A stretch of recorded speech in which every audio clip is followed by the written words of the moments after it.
14장 6절 보시겠습니다.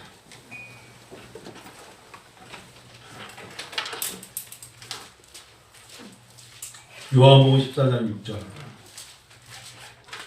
같이 읽을까요? 요한복음 14장 6절 자, 같이 읽어요. 예수께서 이르시되 내가 곧 길이요 진리요 생명이니 나로 말미암지 않고는 아버지께로 올 자가 없느니라. 내가 곧 길이요 진리요 생명이라. 여러분, 예수님이 우리의 길이시고 진리시고 생명이심을 믿으세요. 예수님이 우리의 길이세요. 내가 내일도 또 신발을 신고 어디로 가든 그 길에 주님이 계시고요. 그리고 우리가 많은 것들을 들려지고 보고 알게 되지만 예수님이 우리에게 주시는 생명의 말씀 진리이십니다.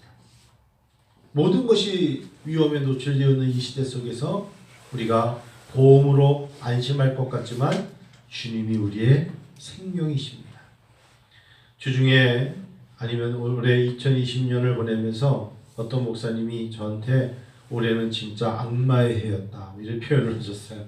올해는 정말 힘들어서 악마의 해라고 하면서 2020년은 평생에 가장 힘든 한 해다. 근데 표현을 악마의 해라고 했길래 제가 감히 말을 끼어들었어요. 악마의 해 아닙니다. 절대 그렇게 표현하시면 안 돼요. 2020년도 여전히 하나님의 눈에는 축복의 해였습니다. 다만 포장이 악마가 포장을 해놓고 있는 것이지만 속 내용은 하나님의 은혜가 있었습니다. 어느 해보다도 하나님을 더 의지하게끔 만드는 해였어요. 전쟁이라고 할 수 있습니다. 그래서 하나님을 더 의지하며 하나님의 특별한 은총을 구하며 나가는 해였다고 저는 고백하고 싶고요. 악만이 이런 소리가 아니고 오히려 하나님의 특별한 은혜. 그래서 진짜 고린도후서 5장 6장이 너무너무 와닿는 게 지금은 은혜 받을 만한 때요 구원의 날이로다. 올해는 특별히 이러다가 만일에 특별히 연세가 드신 분들 중에 그들의 비유를 맞추며 잘 섬기는 것도 중요하지만 언제 어떻게 될지 모르기 때문에 구원의 날이 가까이 왔음을 재촉해야 되는 한 해였다면 그분들에게는 그 선물이 은혜죠. 놀라운 은총이죠. 그래서 올해는 저는요 올해 참 감사했어요. 아직도 한 주가 남았지만 올해 어느 해보다도 제 간증이 많고 감사가 넘치는 한 해가 되고 있습니다. 여러분, 인생은 완성이 아니라 진행이에요. 꼭 잊으시면 안 돼요. 2021년을 기대하시나요? 여러분 혹시 달력을 준비하셨나요? 2021년에 계획을 세우셨나요? 어떻게 2020년이 없이 2021년이 있겠습니까? 2020년을 뿡 치고 디딤돌 삼아서 2021년으로 가는 것이지. 건설된 다리는 완성이고 집을 지으려는 집은 설계돼서 완성될 수 있어도 하나님의 사람으로 우리가 살아있는 생물이고 하나님을 찬양할 수 있는 영의 사람이라면 진행입니다. 진행이라면 2020년이 힘들 수 있어요. 그래서 다윗의 고백처럼 내가 사망의 음침한 골짜기로 다닐지라도까지 갈 수 있는데 우리에게는 그 다음의 고백도 있잖아요. 두려워하지 않을 것은 주께서 나와 함께 하시니라. 여기까지 가는 게 신앙의 고백이에요. 자, 이제 성도 여러분, 그러면 저를 보세요. 온라인으로 혹시나 줌으로 예배드리는 실시간 예배드리는 성도 여러분, 목회자이기 때문에 저만 그런가요? 저는 나름대로 많이 고심하는 게 하나 있어요. 제가 고심하는 것과 여러분이 고심하는 게 비슷할까요? 근데 제가 고심하는 걸 여러분 용서하세요. 주변의 목사님들은 저와 같은 고심을 잘 안 하시더라고요. 저는 정말 고심하는 게 있어요. 내가 가치라고 여기는 예수님, 성경에서 말씀하시는 공생의 3년을 통하여서뿐만 아니라 구약부터 초림으로 오셔서 모든 것을 메시아로서 이루신 성경이 그분을 증거하신 예수님, 내 인생의 최상의 가치 예수님, 그 내가 늘 고백하는 최상의 가치 예수님과 내가 순간순간 살아가면서 목회하면서 어려울 때 내가 믿는 예수님과 너무 간극이 커요. 내가 최상의 가치라고 말하면서 살아도 당신을 위해 살고 죽어도 당신을 살겠노라고 써냈던 신앙 간증민의 가치의 예수님과 목회를 하면서 겪는 내가 믿는 예수님과의 간극이 동일하진 않아요. 어찌 보면 시간이 갈수록 점점 벌어져요. 저는 그게 제일 힘들어요. 가치와 내가 믿는 게 동일해야 돼요. 근데 언제부턴가 점점 벌어져요. 결정적인 무엇인가를 결정할 때 예수님은 간대없고 내 생각과 내 목전의 이익이 나를 지배해요. 그러면 간극을 벌리게 하는 게 무엇일까? 거기에는 개인의 이익과 물질이에요. 나를 만족해 하는 게 사실은 최상의 가치이신 예수님이 나를 만족해 하신다고 말은 했는데 어느 순간에 내가 믿는 예수님이 나에게 풍족하게 주지 않았을 때 가치가 예수님이 아닌 물질이요, 내가 원하는 내 눈에 보여지는 것에 대한 이익이 아닐 때 점점 내 신앙 고백의 가치가 다르다는 것을 발견하게 돼요. 여러분도 그런 것 때문에 고심해 오셨습니까? 저는 그런 걸로 고심해요. 그러면 먼 날 내가 목회를 30년 했어도 나는 만족하지 못할 거예요. 나는 흐뭇하지 못할 거예요. 그리고 나는 그렇게 환한 미소로 이 강단을 떠나지 못할 것 같아요. 제가 9시 예배도 말씀드렸습니다만 제가 아는 선교사님 한 분이 말씀하시기를 우리나라에서 정말 좋은 대학을 나온 부부가 30이 막 되는 젊은 부부가 결혼을 한 지 1년도 안 되는 부부가 4년 3년 동안 선교사 훈련을 마치고 지금 선교지를 향하여 떠나갑니다. 그래서 그분들이 도착하는 그 선교지에 선교협회가 있어서 자기들 이름과 성명을 대고 이제 선교사로서 등록을 한다는 이야기를 듣고 그곳에 이미 현지에 있는 선교사님들이 오는 선교사들을 오지 말라. 여기가 지금 코로나19로 너무 힘들고 위험하니까 오지 말고 코로나가 끝난 내년쯤 오라 그랬는데 이 부부는 이미 비행기를 탈 계획을 가지고 도착한다. 그래서 현지에 있는 선교사님들이 그랬대요. 미친 사람 아니고는 지금 오지 않는다. 있는 사람도 나가는데 그 사람들이 그렇게 많이 배웠던 사람들이 판단력이 없는 거. 근데 저는 그렇게 생각하지 않는 게 이 젊은 부부는 사도행전 20장 24절에 나의 달려갈 길과 주 예수께 받은 사명, 은혜의 복음의 일을 전하는 것에 나의 생명조차 귀한 것으로 여기지 않는다는 바울 심정을, 바울 사도의 사명을 아는 거예요. 그래서 한편으로는 부럽기도 하고 미안하기도 하고 대한민국에 갑질을 하고 선골 진골을 하면서 아버지가 목회하던 것을 물려받아 이어받아서 목회하면서 큰 소리를 치는 이 땅 위에 여전히 선교지를 향하고 코로나19 이때 한여름에 개척하는 후배 목사를 보면서 여전히 하나님은 당신의 사람들을 기억하시며 준비하셨구나 라는 것에 겸허한 마음이 생겨요. 그래요. 정말 인생의 최상의 가치가 가장 중요한 것이 밸류라고 할 수 있는 내 고백이 예수님 맞습니까? 신앙 맞습니까? 그런데 예수를 믿어가면서 시간이 갈수록 어느 순간에 내가 믿는 예수님이 내 신앙의 가치와 비례하지 않고 동일하지 않아 보이는 것 때문에 저는 염려하고 있어요. 그리고 스스로 무엇인가 다시 붙잡아야겠다는 생각을 갖는데 그 간극이 무엇이었을까 생각해 보니까 세상적인 것과 다를 게 없었어요. 세상이 어려워요. 여러분, 세상이 어려우면 세상 사람들은 누구를 보는 줄 아세요? 그토록 하나님을 찬양하며 하나님을 믿고 하나님으로 만족했던 사람들을 바라보게 되어 있어요. 그렇겠죠? 어둠은 빛을 보아야 그 어둠의 세력이 떠나서 빛이 되는 것이고, 썩어지는 것들은 소금이 필요하니까 소금을 바라보며 소금을 달라고 하겠죠. 우리가 빛과 소금이고 소금과 빛이라면 세상에게 우리가 똑같은 마음에 어둠이 되고 부패가 돼서 세상을 탓하고 권력자를 비판하며 코로나19로 모든 것을 내어 맡길 것이 아니라 우리가 복의 근원이 되줘야죠. 어둠에게는 빛으로, 썩어져가는 것에는 소금으로. 그래서 세상에게 우리가 필요한 것이에요. 힘들어하는 자들에게 우리가 필요한 것이라고요. 성도 여러분과 제가 지금 세상에 엄청 필요한 사람들이에요.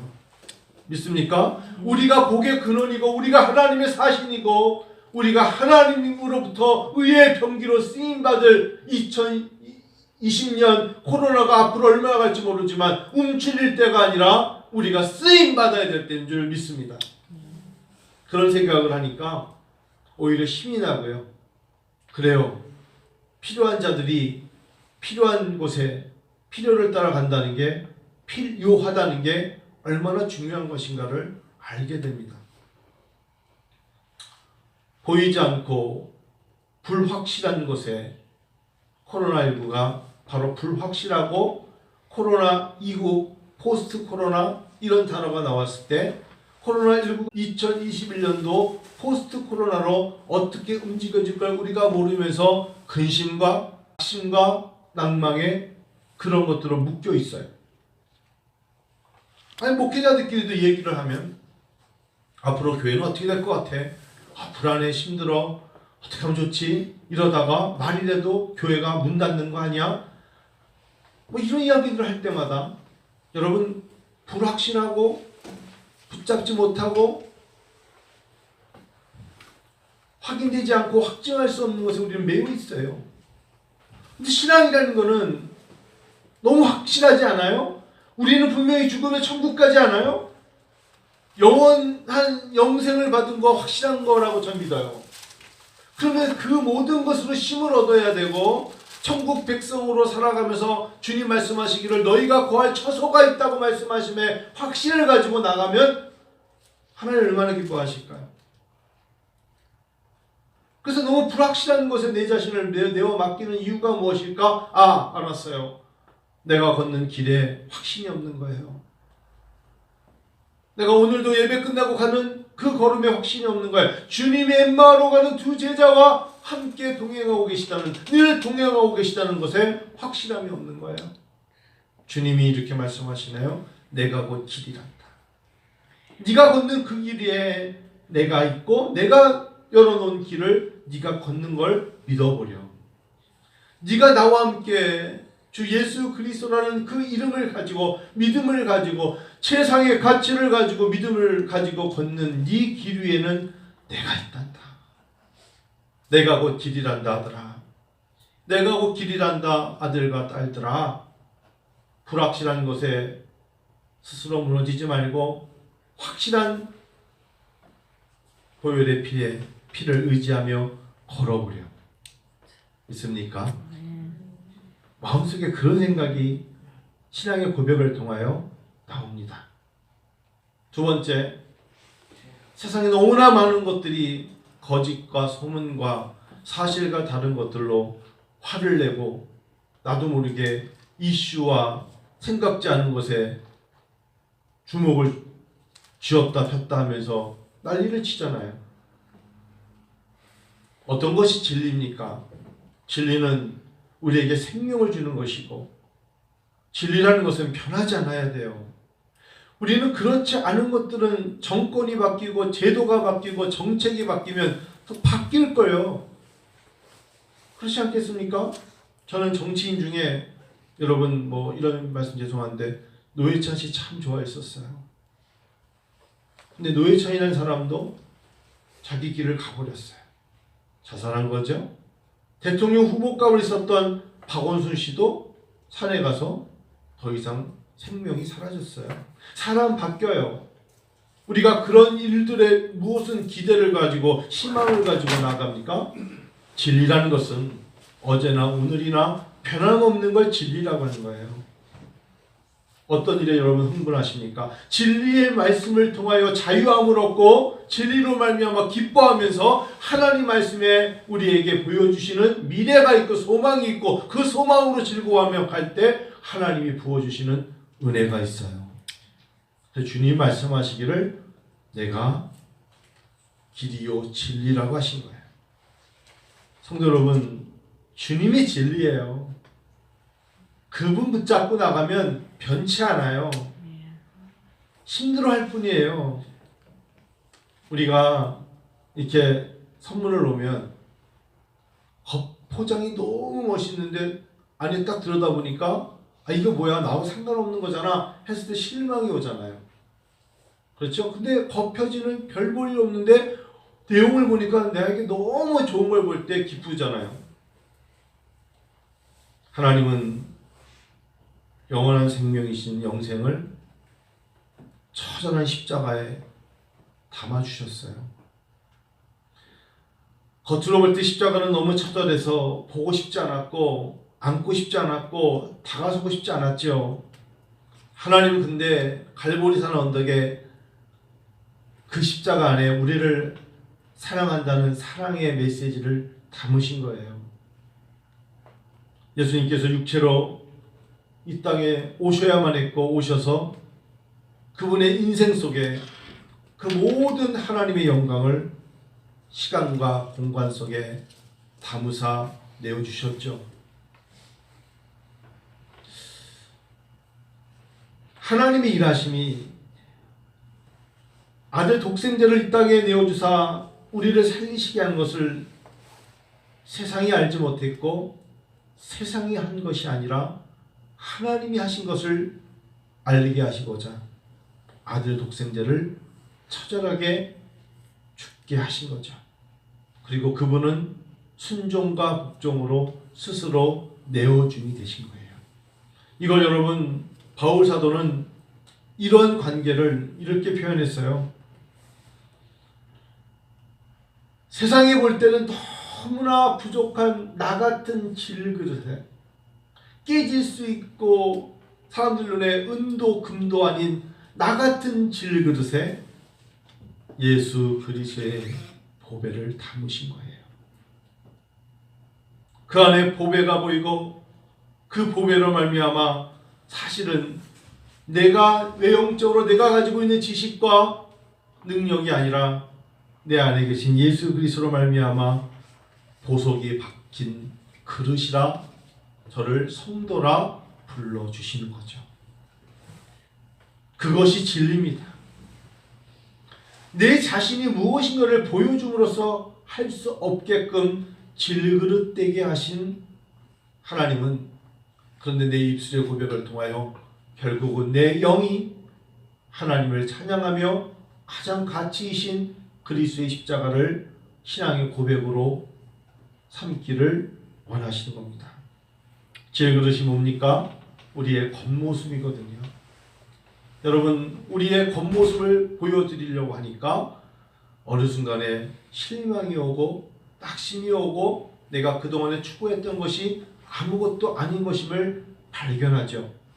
그러다 보니까요, 내 겉모습이 내 육신에 조금만 아프면 허리가, 머리가, 두통이, 예를 들면 다리가 조금만 아프면 우리는 불안해서 보험사를 찾아가고 그래요. 있을 수 있는 일이지만 주님 말씀하시기를 내가 길이요 진리요 생명이라 하셨어요. 생명은 주께 있는 거예요. 주님이 생명을 주시는 거예요. 주님께 내어 맡기지 않으면 우리가 건강하다고 교통사고 나지 않는 것도 아니고 건강하다고 해서 이 땅의 죄를 피해가는 것이 아니라 얼마든지 넘어지고 깨질 수 있는 것입니다. 주님 붙잡으십시다. 다시 주님 붙잡아야 돼요. 내 최상의 가치이신 예수 그리스도와 내가 믿는 예수님을 내가 마음속에 모시며 나아갈 때 힘이 생겨요. 12월 열흘 남았는데요, 하나님 우리에게 귀를 이렇게 붙잡고 주시는 말씀이 지난 금요 기도의 신명기 30장 말씀이었어요. 너도 너희 성도들에게 다시 한번 외쳐주라. 지난 금요일이 2020년 마지막 금요 기도였어요. 그래서 함께 설교 후에 기도하는 게 아니라 참석하신 분들 한 분 한 분에게 제가 감히 인사를 드렸어요. 한 해 수고하셨습니다. 왜냐면 마지막 금요 기도 인사를 나눠야 되니까. 나눴지 않습니까? 여러분 같이 한번 오늘도 신명기 30장 말씀을 보도록 하겠습니다. 30장 9절 10절 읽겠습니다.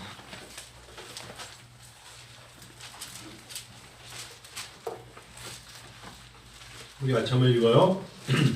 우리 신명기 30장 우리 9절 10절 읽어요.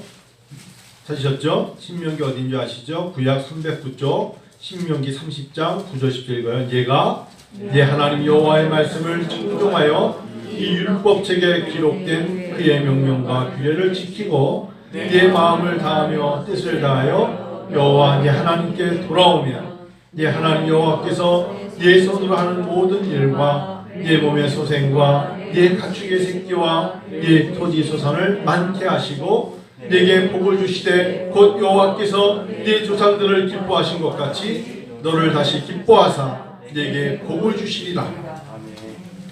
하나님은 우리에게 복 주기를 원하시죠. 여러분 이건 정말 성경 전체를 통하여서 예수를 믿는 자들이 복을 받지 않으면 누가 복을 받니? 라고 말씀하시는 하나님의 음성이에요. 저는 목회자로서 하나님은요 얼마나 친밀하게 아주 가까이 말씀하시는지 몰라요. 네가 나를 위해서 얼마나 수고를 많이 했니? 율법과 규례, 사람들은 안식일을 못 지키고 주일을 못 지킬 때 너는 정말 정성을 다하여 주일을 지키고 십계명에 있는 말씀이죠. 너는 그리고 얼마나 신령과 진정으로 예배를 드리려고 몸부림을 쳤니? 내가 신령과 진정으로 예배하는 자를 찾는다고 그러지 않았니? 그래 네가 힘들고 지치게 세상 일하면서도 하나님께 구별하여 드려지는 10의 1조와 감사금과 주정금을 내가 기억하며 가부에 두렵던 이야기를 하지 않았니? 네가 참 잘 지켰다. 그러니 너 이제 주저하지 말고 네가 무슨 일을 하던 그 일을 하던 성경 그대로 하면 말씀하시기를 네 손으로 하는 모든 일 그리고 너가 어느 순간에 결혼을 하여 가정을 이뤘을 때 네가 가장 예민한 네 손으로 하는 모든 일과 네 몸의 소생 기업으로 삼는 자녀들에 대해서 너는 복을 받을 것이다. 여러분 그게 하나님의 마음이에요. 그게 하나님께서 우리에게 당신의 마음을 글로 보여주신 것을 여러분 정말 와닿으시는지요? 저는 느끼는데요. 주님이 우리에게 다가오셔서 당신의 그 따스한 마음으로 복으로 다가오고 싶으시는지. 근데 왜 신앙생활 하면서 점점 멀어지고 두려워하면서 간극이 커지면 더 멀어지면서 하나님부터 멀어지려고 그러고 하나님께 멀리 가려고 그러고 자기가 생각해도 내가 하는 일에 대해서 자신이 없고 내 자녀들이 태어날 것이든 잘하고 있건 간에 불안함을 가지고 사는 줄 아세요? 그거는 앞에 말씀에 너희가 이렇게 하면에 대해서 자기가 진심으로 못했거나 두려워 떨기 때문이에요. 그래서 하나님은 내 마음을 다하고 뜻을 다하여 하나님 네 하나님께 돌아옴이 우선이라 말씀하시는 거예요. 돌아오는 거 쉽지 않잖아요. 돌아오면 우리의 역할이 뭔지 아세요? 돌아오게 하는 거예요. 다가가서 돌아오면 여러분 그게 우리가 하나님께 지키지 못할 거 하나님 주셨습니까? 하나님 만일에 야 너가 말이야 물가를 걸으면 내가 복을 줄게 뭐 이런 거 아니에요. 네가 날아다니면 내가 복을 줄게 그런 게 아니라고요. 하나님 우리가 하실 수 있는 것을 할 수 있도록 인도하셨고 그걸 순종하면 주시겠다는 거예요. 복을 주시겠다는 거예요. 그래서 11절 읽어보세요. 시작. 내가 오늘 네게 명령한 이 명령은 네게 어려운 것도 아니요 먼 것도 아니라잖아요. 왜 제발 순종하지 않니? 왜 듣고 청종하지 않니? 왜 네 마음대로 결정하고 네 갈 길을 가니? 그 소리예요. 내게 명령한 이 명령은 어려운 게 아니래요. 저에게 수학 문제는 어려워도 하나님 말씀을 따라가는 건 어려운 게 아니고요. 먼 것이 아니래요. 이 말씀 마칠게요.